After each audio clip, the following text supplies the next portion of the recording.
Assalamualaikum guys, in this video I will tell you how to download Roblox Studio in your phone. Firstly you have to open the browser. Now in search box you can write down roblox.com.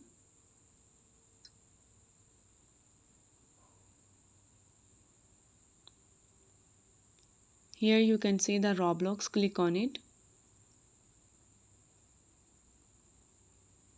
Now click on the browser continue.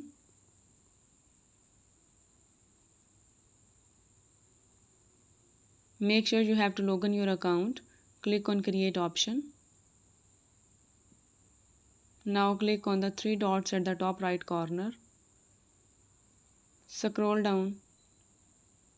Here you can see the desktop site. Click on it.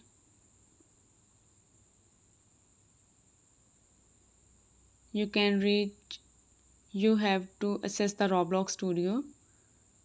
If you want to see your Roblox Studio on your screen, then click on three dots again.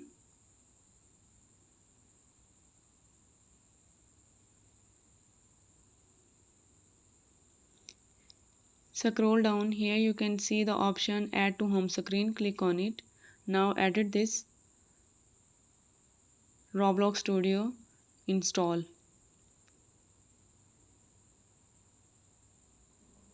Now you can see the Roblox Studio on your phone at the home screen. I hope you like this video. You have to able to download the Roblox. Thanks for watching.